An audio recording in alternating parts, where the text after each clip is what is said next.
I call to order this meeting of the Finance Committee for October 25th, 2022. And I would like to start by acknowledging,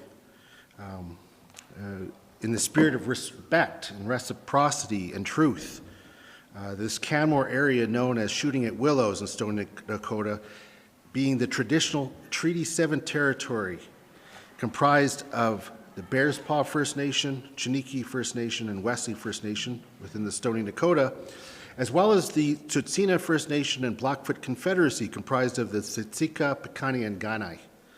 We acknowledge that this territory is home to the Métis Nation of Alberta Region 3 within the historical Northwest Métis homeland. And now I will turn to the agenda. I believe that there are some changes. There are. First, we'd like to add item D6, Fortis and ATCO franchise fees. That's a verbal update. And then we also need to go in camera for the auditor interview, so that would be E1. And then the auditor is with us on Zoom, so at Council's prerogative, we could have the first item of business be D5, and then free the auditor from Zoom. Okay, so we do D5 and then E1 and then go back to D1. All right. So I have it correctly here. We are adding D6, franchise fees. We are adding E1, auditor interview. And the order that we will go, we'll start with D5, then go in camera, and then we'll come back and go through the agenda as set out with the addition of D6. Great. Everybody Correct. Understand that? I'll call the motion. All in favor? The motion is approved to accept that agenda as is, or as changed. So we will go to C1 though with the minutes. Okay. So are there any changes to the minutes? Errors, omissions? Seeing none, I'll move approval of the minutes of the April 26, 2022 Finance meeting as circulated. All those in favor? Carried unanimously. All right, so let's proceed to D5 for the pre-audit report.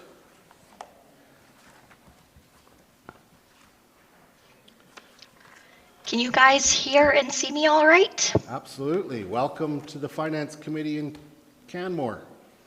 Perfect. Thank you for having me. It's great to put some faces to the board. I have been on the Town of Canmore audit for a number of years. Calvin has asked me if I could run this meeting today. So go easy on me. It is my first council meeting. So kind of the first order of business is just, as auditors, our job is to determine if your statements are in line with the public sector accounting standards. We've never had an issue with this in the past, and we wouldn't expect this year to be any different. We did perform your guys' audit virtually during COVID, and that's kind of going to be our plan to continue this year. Just with the costs of inflation and travel costs, we're trying to keep the cost to you guys as low as we can. So we're going to be doing it 100% virtual this year, kind of similar to how we had done it in COVID. Our audit approach, we always take a combined approach. We test where practical, so we do your payroll testing by control as well as disbursements. And then we do a variety of analytical procedures, so reasonabilities, agree to third-party confirmations. We just try and keep it as practical as we can. Some of the risks that we take a look at are understatement of accounts payable. So any unrecorded holdbacks is potentially something that we look at. Understatement of accounts receivable, such as your grants. Just the recording of tangible capital assets, whether it should be capitalized or expensed. Deferred revenue reporting. Accounting net assets, contingent liabilities. I know there's been that RCMP payable uncertainty that we've dealt with the last couple of years. So none of these areas are red flags. They're just areas of greater complexity where errors may arise. So we just kind of take a closer look at those. The next kind of pre-audit thing is materiality. Materiality we set at 1.9 million. Our basis is 3% of normalized operating revenues. That is a standard approach that we take for majority of our municipalities and not-for-profits that we audit. We don't really expect this to change. So yeah, it will be 1.9 million again this year for materiality.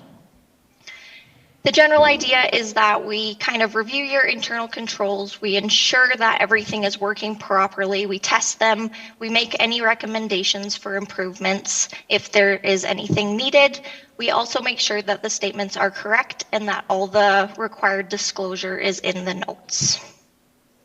Do you guys have any questions so far? No, thank you. Okay, so then just the nitty-gritty of the audit timing. We'll start requesting information and doing some of the testing before year end in December. That works really well with your staff just to kind of spread out the work before the new year comes. Field work is scheduled for March. It's usually the 7th to 9th. It'll be 3 days. The council meeting for the finance committee meeting, I should specify, is April 18th, and Calvin will come and present in person for that. The deadline for the financials to be submitted to Municipal Affairs is May 1st. And as well, we do a consolidation of all of the entities. So we communicate to those entities that we need theirs done by April 1st, just to give us some time to consolidate. Then there will be some standard changes coming up in the new year. They're really not too much benefit to you guys, just more work that we have to do. The big one is kind of further assessing your systems and specifically the IT controls. So the standard really wants us to have a closer look at IT controls to make sure that there's prevention of fraud and misallocation. Another one that's coming is the asset retirement obligation, which will be coming this year, and it will result in some additional work. We're currently working through our school division audits, and we're kind of, Alberta Ed has provided some guidance, and likely that will help assist in how we're going to treat it when we come to the municipality audits. So do you guys have any questions? I'll just take a look to other members of the committee. Seeing none, no, that's great. So we appreciate that presentation. Ms. Rogers, did you have anything to add? I did. Just before we go in camera, we'll just do things in a little bit of a different order. We also need council to appoint the auditor, and thought we should do that before you go in camera and have a discussion with Tylin about any specific concerns that you have. So our current auditors, Avail CPA, have provided audit services to the town for the last 11 years. The current contract with Avail CPA expired for the fiscal year ending December 31st, 2021. And an extension for another 2 years is being requested for external auditing services for the fiscal years ending December 31st, 2022 and 2023. On September 27th, 2019, the Finance Committee appointed Avail CPA as the external auditor for the town. A contract extension proposal was evaluated based on the ability to meet mandatory requirements, price, proposed auditing approach, the partner team, supervisor and staff qualifications and experience, as well as references for the firm. And Avail CPA's emphasis on customer service and the proposed approach to the audit, combined with their competitive and fixed pricing, resulted in the decision to accept their contract extension for the next 2 years. And we've been very satisfied from an administration perspective, and I think council as well, with the audit services provided by Avail in the last 11 years. So after the 2023 audit is complete, administration will have to complete a request for proposal, and then we'll go out again to the marketplace for an auditor, but we're seeking that 2-year extension from you today. So there is a recommendation that the Finance Committee appoint Avail CPA as the external financial auditor for the town of Canmore for the fiscal years ending December 31st, 2022 and 2023. Great, thank you. That's it. Any questions? Seeing none, I will then make that motion, which is agenda item D4, that the Finance Committee appoint Avail CPA as the external financial auditor for the town of Canmore for the fiscal year ending December 31st, 2022 and 2023. Just speaking to that motion, I've always been impressed at the professional and responsive nature of Avail, and always providing great service, great overviews, having dealt with them both or through the town, through Bow Valley Regional Transit, through CCH, and a number in the area. And so I wholeheartedly endorse this motion. Would anybody else like to speak to the motion? Seeing none, I'll call the question. All those in favor? Carried unanimously. Thank you. So now we've done D4 and D5, and we will go into in camera. So I will move that we move in camera for the pre-audit interview with the auditor. All those in favor? Carried unanimously. Okay, so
All right, so we will move now to item D1.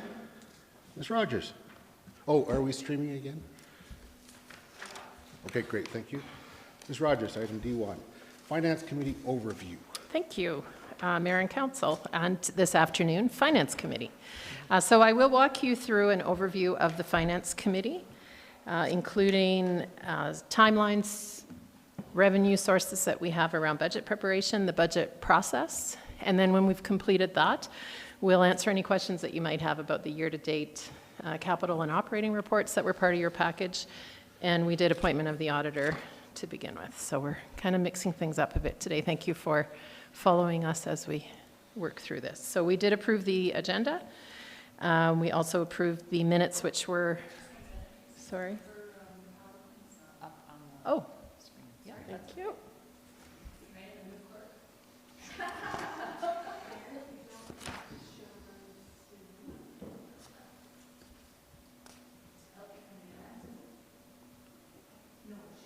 She's watching. Mm-hmm.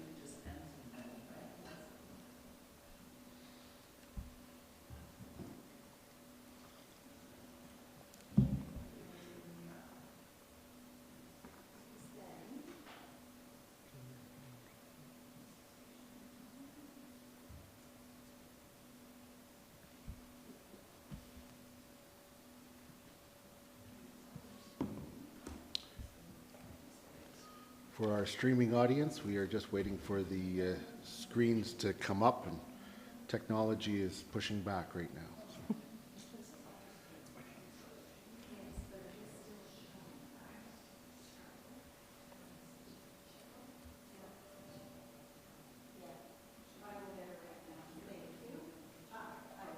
Oh. Here we go. Just when you say the word, Cheryl.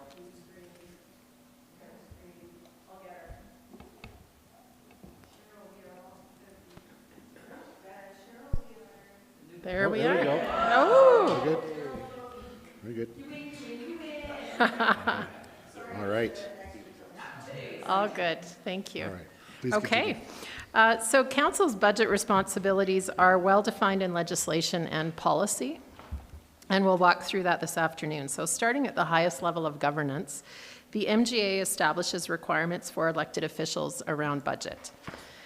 There are 3 sections of the MGA that really outline your responsibilities. Section 247 speaks about tax bylaws and the fact that council must adopt a budget before setting a tax bylaw. So the budget determines how much money we can collect. The tax bylaw allows us then to collect that money. And that's done in May, typically. Section 248 deals with the expenditure of money and really talks about administration only being able to spend money if the item is in an approved budget or is approved by council. And you will recall that at times throughout the year, administration comes to council for approval, mostly of capital items, but occasionally of operating items that have come up since the approval of the previous budget. In an emergency, we can spend, so that would have happened during the 2013 flood. We didn't first have a council meeting before we could spend money. Or if something is legally required to be paid. So those are kind of the conditions under which money can be spent. And then Section 249 deals with the civil liability of councillors and essentially saying it's your responsibility to ensure that administration is spending money in that way, otherwise you can be civilly liable. Okay. The next level of governance that we have is the Finance Committee bylaw. Okay. And you'll get a copy of that bylaw and all the financial policies in your budget binder, which will come to you before the November 8th meeting. So you'll have that shortly. The Finance Committee does not have all the same powers as Council. You are, however, as Finance Committee, able to approve debt statistics, the annual audit, the appointment of the auditor, as you just did, long-range financial plans, quarterly operating financial variance reports, which we'll do after this presentation, and capital project reporting. The Finance Committee bylaw also identifies some limits on delegation, and so Council is not able to delegate to the Finance Committee the passing of bylaws, the actual approval of the budget, and the canceling, reducing, refunding, or deferring of taxes. So what typically happens is the Finance Committee makes recommendations around budget to Council, and then Council debates those recommendations and either amends or approves then what's been brought forward. And Council reserves the right to reconsider any vote that was made by the Finance Committee. So when you're sitting as Council, you always have the ability to reconsider anything that the Finance Committee has done. We talked a little bit about the meeting format just at the start. Mayor Krauser pointed out that the meeting format for Budget Committee meetings and Finance Committee meetings is typically a little bit different than a regular Council meeting. The meeting setup is even different. We set tables up here on the floor, and it's really more of an interactive type of a format rather than the formality that you have today sitting at the dais. Either the mayor or the CAO can be chair of the Finance Committee, and that we find that works a little bit better depending on, sometimes the CAO is actually presenting to the committee, then it's more practical to have the mayor chair the committee rather than trying to present and chair at the same time. Or depending on the topics that we're reviewing, it can be easier for those committee meetings for the CAO to be the chair. We said practically today it made more sense for the mayor, and that kind of flexibility is really what we do. Okay. Administration typically provides presentations. We have a question and answer period, so again, that type of discussion format. It is very common that a member of the Finance Committee may ask for more information on a particular item, and we're just flagging for you that sometimes we need to park those items to give administration time to go get the answer to your question. We may not be able to answer everything right on the floor in the moment, but would typically come back to the next Finance Committee meeting or one shortly after that with the answer to the questions that you might have. Okay. We have set time aside in the schedule specifically for debate and amendments, and I'll walk through a detailed meeting schedule shortly. Next, I'll give you an overview of what happens when. There's some things that are multi-year cycles. There are also some key dates throughout the year, and I'll just review that to provide some context for you. This is kind of the multi-year plan, and you'll recall you were elected in 2021, a year ago. Our strategic plan that we operate under is typically for a 4-year period and includes the first year of a new council's term. And so you see that in the, I don't know how to do that little funny thing, but in this area here. So the previous strategic plan included the year 2022 to give council time to get familiar with what you're working on and to create your own strategic plan. And that will now be in effect from 23 to 26. The next election is in 2025, so that cycle repeats itself. That new council will have an existing strategic plan for the first year of their term. Budget-related activities occur throughout the year with, as we just said, strategic planning. That happens in the first quarter, and you'll recall we had several meetings to establish your strategic plan. That's also when property assessment information becomes available for the year. In the second quarter or the spring of the year, the Finance Committee receives the previous year's audited financial statements and the year-end reporting that Tylin spoke to in the auditor presentation earlier. Recommendations for any surpluses we may have are also provided at that time. And then a bit later in the spring, Council sets the mill rate bylaw so that we can prepare tax notices and collect taxes. In early summer, Council provides budget development direction to administration, which really kicks off the work of putting the budget together.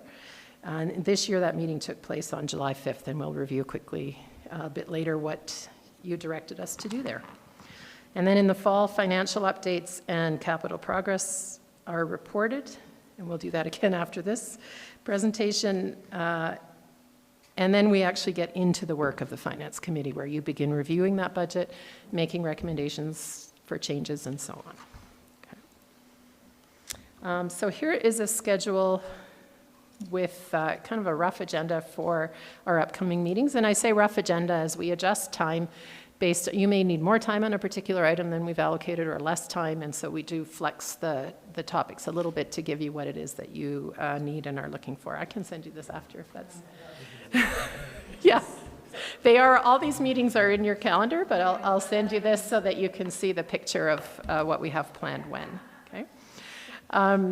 So we have the overview and the meeting with the auditors today. Then our first really get into the binder meeting is November 8th. And we'll start with a high-level overview of your strategic plan and priorities. We'll review for you the provincial downloading and give an overview of the operating budget. And you'll get your binders for that meeting as well. We have a binder for you, you'll recall from last year, where each meeting we give you handouts and information for the discussion of that particular meeting, but then you're able to keep all of your items together and make notes as you have them. On November 10th, we'll continue with the operating budget, and we'll talk about revenue sources and what that picture is telling us. And then we move the next week into capital budget review, and we typically allocate a couple of days for capital, so we'll start that on the 17th, wrap that up on the 22nd, and on that day we'll also have a review of the utility rate model, both the model and what that means from an operating and a capital budget perspective. And then we'll do a review of the plan for 25 and 26. And then we've got these 4 days of deliberation. Again, if we don't need them all, we'll cancel some meetings. If we need that time, then we've got it blocked in your calendars. We are targeting an approval on December 14th, and we have a backup day, 13th, I think, right? I didn't change my notes, sorry. On the 13th, with a backup on the 20th in case we're not quite ready on the 13th. If approval on the 13th or the 20th isn't possible, council may approve an interim budget so that we can continue to operate. It's not that common. In the years that I've been with the town, we've done it twice, but it's definitely a possibility. And there are some implications to an interim budget, really mainly that we are required then to continue on a status quo basis. So we can't start any of the new work or any of the new capital projects that might be in the plan for 2023. It is also quite a bit of extra work, in particular for the finance team, who at that time of year is processing year-end and beginning on the audit. And some of the delays in timing can also impact us from a capital project tendering perspective. If we're late getting to tender, it might impact our construction season and when we can actually get into the ground. And we've noticed as well in the last few years, the later we are in the queue of tendering projects, sometimes the higher the cost goes because there's a lot of demand for different trades and their calendars fill up. We end up paying more sometimes if we're later in tendering. So for all of those reasons, it's desirable to move ahead with an approved budget, and if that's not possible, we will proceed with the interim budget approach. Taxes and other revenue sources. So as a municipality, we have very limited revenue generation opportunities. We pay for the services that we provide by collecting fees and fines, and some examples of that would include water, wastewater, solid waste services, where we pay on bi-monthly for those services. Also economic development, which is funded through business license fees. So there are some services that have a clear funding model. We do have access to some grants that we receive from other levels of government or from organizations like the Federation of Canadian Municipalities, and we have seen a downward trend in the number of those grants that are available and the amount of the grants that we've been able to access. And then finally, through property taxes. So what do we tax for? There's really 4 buckets that we tax for. Funding of municipal programs and services. So again, as I alluded to earlier, we set a budget, and then that determines how much money we can collect through taxes. But we do that by understanding first what is the amount of money that we need, and then we deduct any revenue sources that we have, and that remaining amount is the amount that we tax for.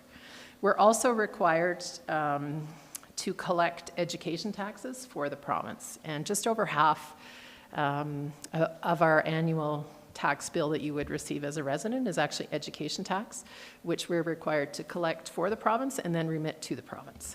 So we have really no ability to influence that in any way. It's that amount that we are required to collect is actually based on assessment. The province determines that. They send us a bill and we collect it and send it in to them. Okay. We also have a requisition to help fund Bow Valley Regional Housing, which supports seniors housing in the Bow Valley, and that, again, as a requisition is an amount they tell us is our share to pay. We distribute that on the tax bills, and then we send them that amount. And the final piece is the Vital Homes requisition. So there really are those 4 pieces on a tax bill that we collect for. You can stop me at any time if you have questions, too. Okay. Seeing no questions, so Yeah. please Okay. proceed. So the budget process, we've identified that the budget is the first step really in determining how much tax we need to collect. I'll walk you through now how we actually build the budget. So we have, we're guided by budget best practices that are established by both public sector accounting principles and also by the Government Finance Officers Association, which has about 15 best practices that guide municipal budget development. And we have taken steps to address them all. And as an example, there are a number of best practices around capital planning, one being that we have a capital planning process in place. It's linked to a strategic plan. It's linked to replacement schedules for equipment and facilities. Non-recurring revenues are not to be used to fund operations. You'll hear us say that often. It's a single source of revenue. We can't use it to fund an ongoing multi-year operating expense. Financial sustainability should be supported by policies, which we have a number of financial policies in place. We should identify and assess the programs and services that we provide, and we do that annually. We have also just begun work on a service level review to be able to do that better and to better identify and quantify service levels with the goal of providing council and administration with the best information possible to make informed decisions about budget. So there are a number of tools that council uses to direct administration on what to include in the budget, and I'll walk you through those. Some of them are in place, and they do dictate what we need to do, and it's why I want to draw your attention to them, because they may not all have come to you at this point. So we start off with financial policies and master plans. We have a number of council-approved policies that provide direction to administration on financial matters. And again, you'll get those in your binder in early November. Policies are reviewed with council at least once per term, so you have the opportunity to influence all of these policies if there's change you'd like to see. At a high level, we have a budget amendment policy, which really is to establish the parameters under which changes to the approved capital and operating budgets can be made. We have a debt management policy that talks about our long-term financial risk management. The province has a debt regulation, which establishes limits both for debt and for debt servicing, which is really intended to keep municipalities sustainable and not overdrawing on their funds. And council has established a policy with slightly lower thresholds, just to build in a bit more of a layer of certainty. So as part of the capital discussion, we'll show you how close we are to both the provincially regulated, but also your policy established debt limits, and that helps you make some decisions around debt that you want to take potentially to fund projects. Okay. We have a property tax policy, which we reviewed last week at the Committee of the Whole.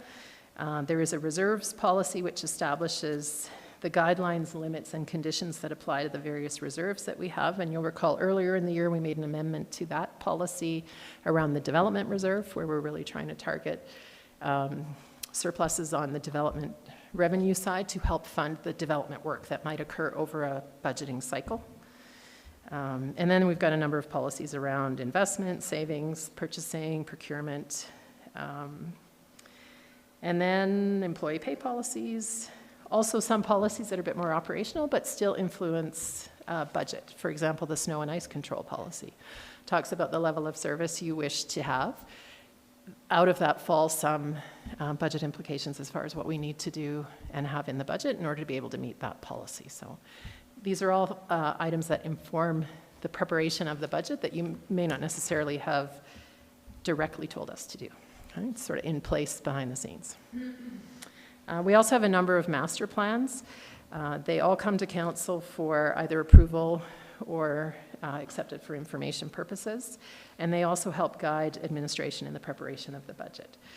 Any recommendations from those master plans that have a financial impact come back to you during the budget approval process so that you can see those recommendations in the context of everything else that's coming forward in the budget. Next item that we use to build the budget is council's strategic priorities. And your strategic plan clearly articulates the results that you're looking for. And we have incorporated a number of programs and services and priorities within the budget, both on the operating side of the budget and the capital side of the budget, that link back to your priorities. And then we have an options list for you to consider to substitute items that are of most priority to you. And so you'll see these icons a couple of times as we go through the budget, trying to help link back a particular item to livability, environment, or relationship priority that you've established. Okay. The majority of our programs, services, and tasks are really delivered through regular, routine municipal operations. And while these items and programs are not listed in Council's strategic plan, they are important and highly valued services to the community, and they do align with your overall vision and goals.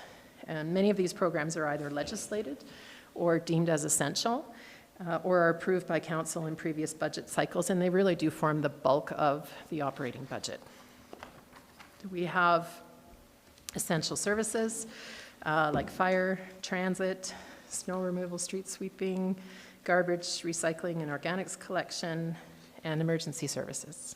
Right, so we have those incorporated in the budget, and then in addition to those essential services, there are a number of programs and services that significantly impact how residents live on a daily basis and are also funded within that budget. So recreation facilities promoting health and wellness, parks and cemetery maintenance and operations, planning for the future sustainability of our community, culture, which plays an important role in the community building and providing employment and contributing to our economy.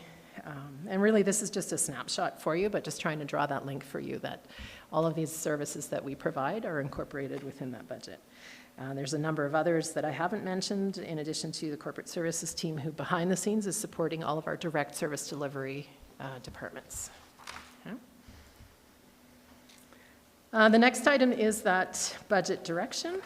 And just as a reminder, on July 5th, we brought this report for you for budget direction, and what you've told us to do is to prepare 2023 and 2024 operating and capital budgets based on status quo service levels, to prepare operating plans for 25 and 26, and capital plans for 25 through 28, and also to provide you with a list of prioritized optional decreases or increases that Council or first the Finance Committee can consider. We are also going to be providing a recommendation for franchise fees. I'll speak to that just at the end of this.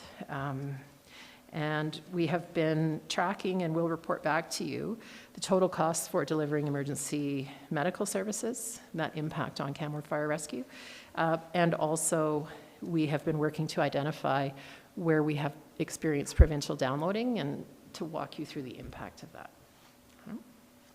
We used COLA of 5.9%. And we are returning, one change from last year is that we're returning to a 2-year budget cycle.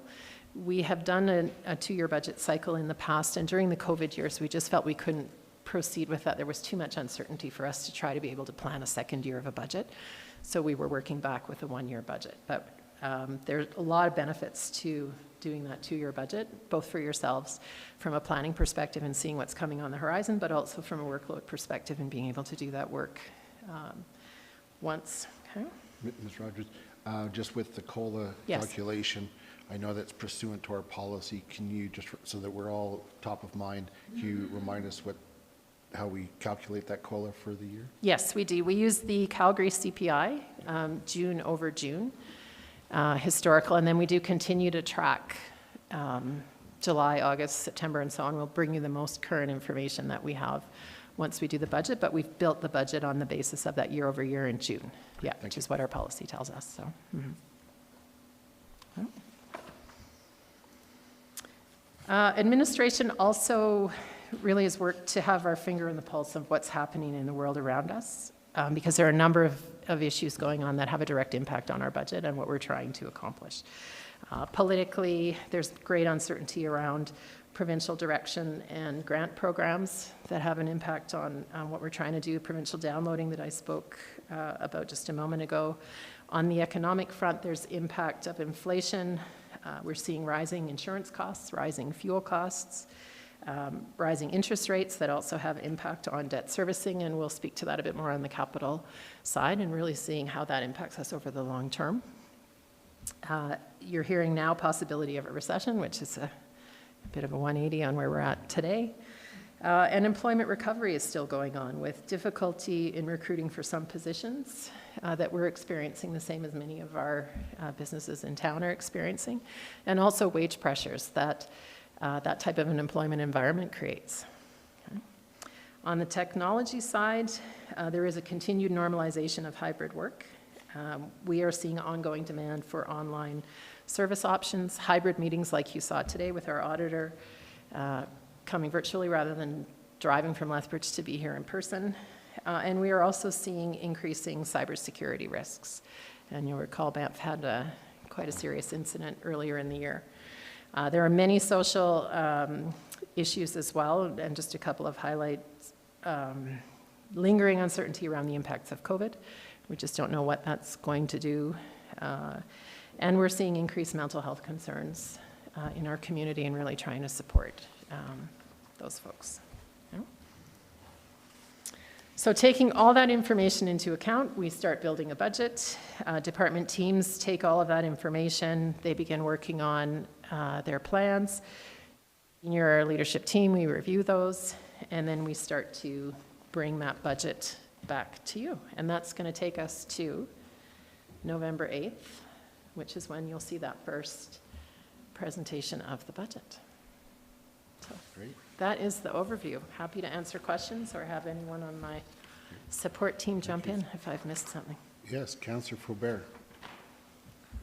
This is a strange question. Okay.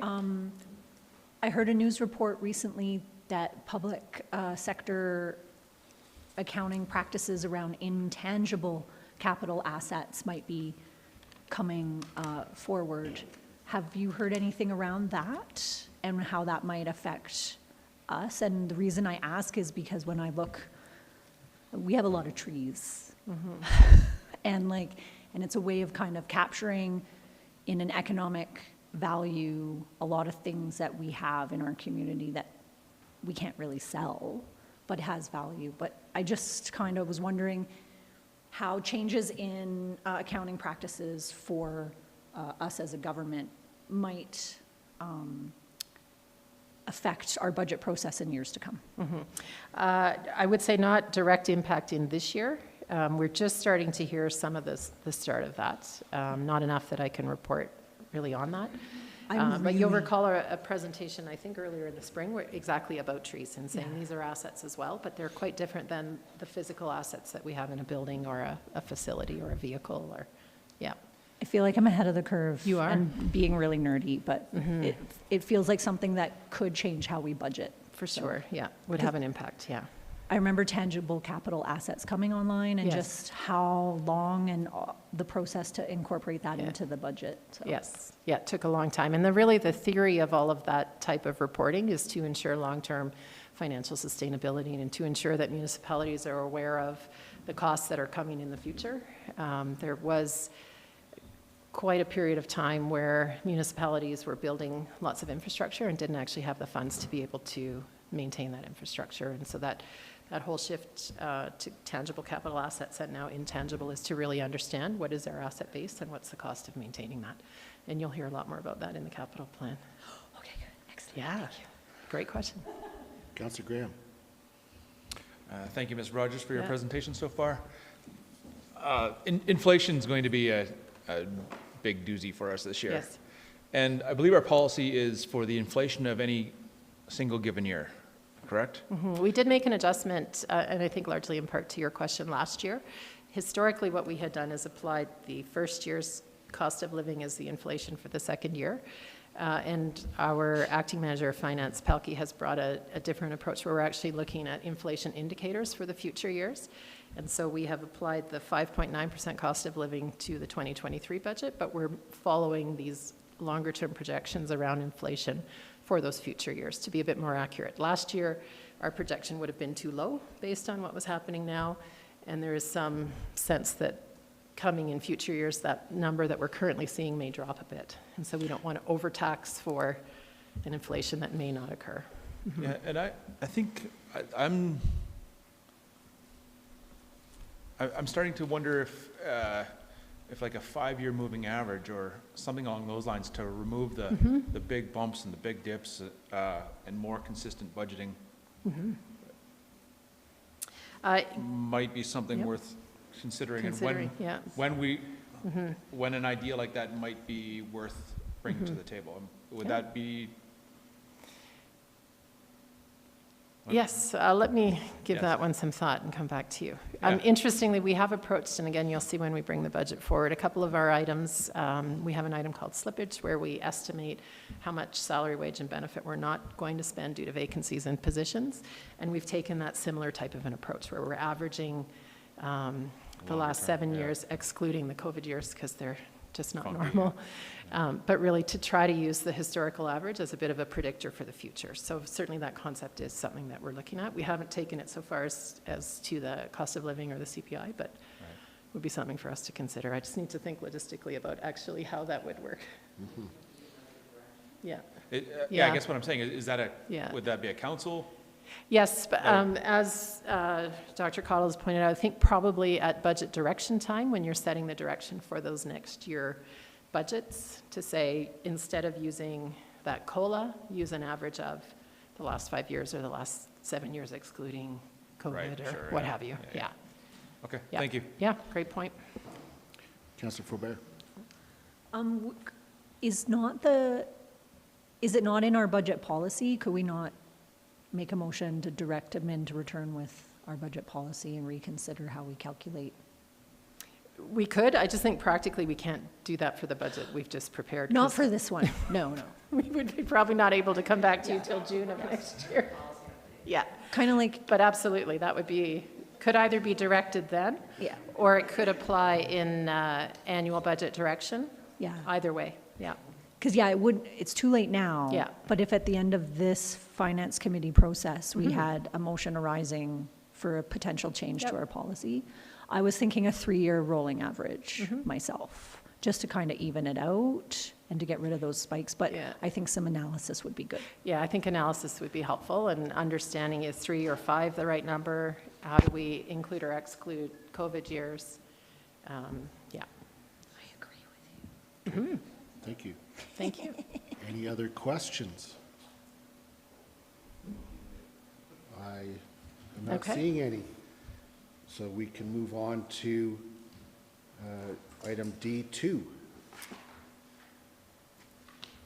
And that's the briefing for the financial report year to date to the end of August. So we were prepared to answer any questions that you might have. We didn't actually prepare a report for you as we did last quarter. Those reports, both capital and operating, were included in your package. And so if there are any questions, I will do my best to answer them. And I have my phone a friend in the back of the room to help me out if I don't have the answer. All right, so looking to council with respect to the report provided at D2, keeping in mind that some things are a matter of timing. And so you can't really get a good picture of a net surplus or deficit until the end of the year. Yeah. Are there any questions? It looks like we're in a good position. Yes. Councillor Faubert.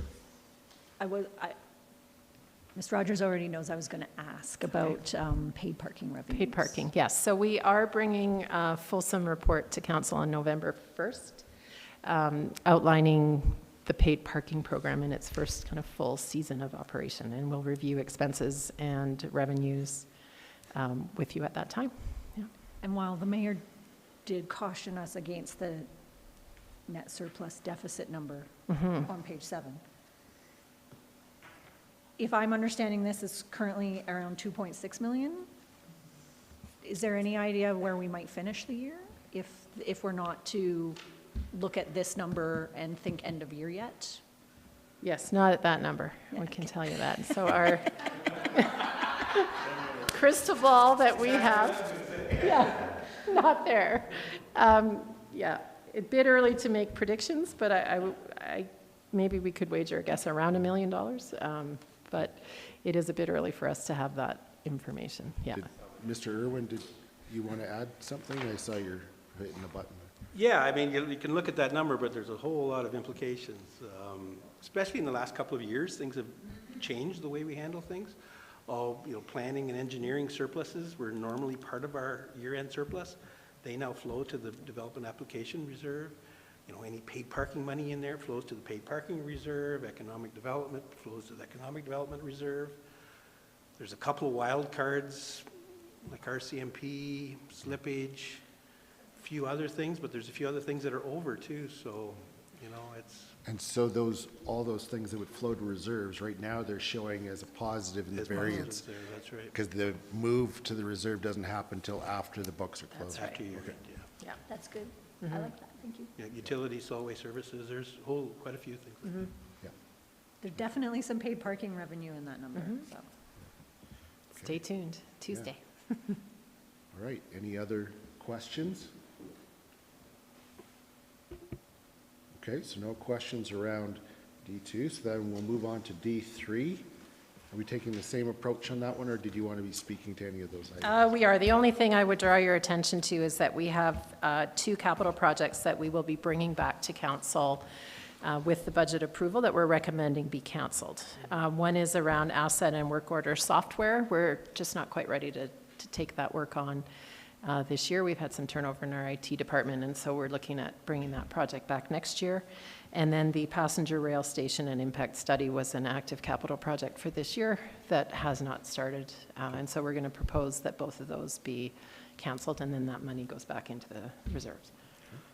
Yeah. And then again, we are happy to, as a group of GMs, answer any questions that you might have about any specific capital projects, if there are any. Councillor Faubert? Oh, my thing won't do green thing. Yeah, Councilor Faubert? With respect to the passenger rail station and impact study, while the project itself that wasn't really not connected, but connected, hasn't seemed to get the approvals it needed in this year that it wanted, is it not still wise for us to be doing this work, anticipating that that project isn't actually gone away, it's just... I'll have, Dr. Cottle, did you want to speak to that, or Ms. Smithers? Okay, thank you.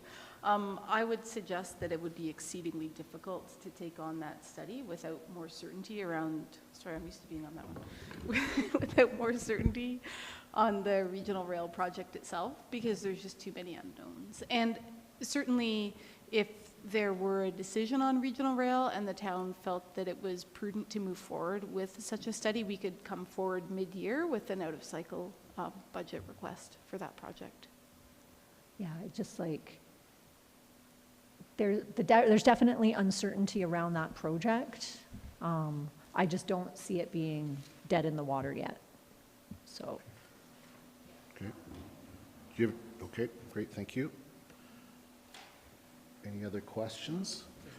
And that, yeah, it's not only about those 2 projects. If you have any questions with respect to the tables, the capital project progress as of September 30th. Councillor Ma. Thanks, Ms. Rogers. I'm just going to table page 29 of our package. It talks about Stan Rogers Memorial Stage, and it says something a bit about like an error of accounting. Could you elaborate on that a little bit more? Because it's a pretty big difference there. I'll have Ms. Smithers respond to Okay. that one. That one there. So which line item is this? It would be line 7207. Okay. Yeah, 7207, the last of the facilities projects. That is definitely a concern that's on our radar. We do believe it's an issue with our contractors' accounting. The challenge that we've had is it's a small business that is pretty hard to get a hold of right now, because with the good weather, they've been out there trying to wrap up or take on and complete as many projects as they can. It's certainly on our something that we intend to have addressed by the end of the year. It's just at the time of the printing of this document, we don't have complete enough information to provide information on how it's going to be resolved.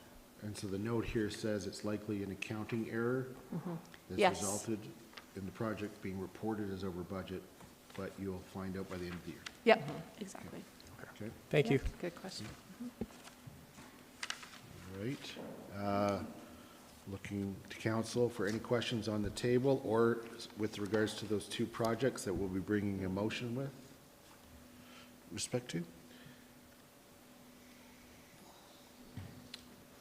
All right, I see none. Thank you very much. So I will then. I have one item still, D6 that we added, sorry. Yeah, I've got to come back and do this motion for D3. So I'll move yeah. that the Finance Committee recommend to council the following projects. 7224 Asset and Work Order Software, and 7236 Passenger Rail Station and Impact Study. I think that the rationale provided by Ms. Rogers makes perfect sense, and the further explanation by Ms. Smithers gives me comfort to support this motion. Would anybody else like to speak to the motion? Seeing none, I'll call the question. All those in favor? Carried unanimously. Okay, now we will move to item D6. And now this is the verbal report with regards to franchise fees, and this was in response to a council motion asking administration to come back with some recommendations regarding franchise fees before the deadlines of providing that notice to the utilities. So Yes. So the deadlines for advertising any recommendations that we have around increases to franchise fees are November 1st and November 14th for ATCO and Fortis respectively. And we were originally thinking we would be making a recommendation for an increase. And as we've gone through our budget work, we've determined that we will make a recommendation for 2024. And so that deadline of November 1st becomes less significant and will allow us actually to present that recommendation to you in the context of the whole budget. So you'll be able to see what it is we're recommending and why, and how that impacts both the operating and the capital budget. okay. Yeah. So that will be coming to you November 10th. Yeah. Okay, so thank you. So that sounds reasonable. Does anybody have any questions in that regard or concerns? Okay, so we will learn more. We will not be seeking to increase the franchise fees for this fall, but we will have that discussion as we're looking out at 2024 during budget time. Correct. Great, thank you. All right, so I believe we've covered all the things that were added, and so I will move that we adjourn. All those in favor?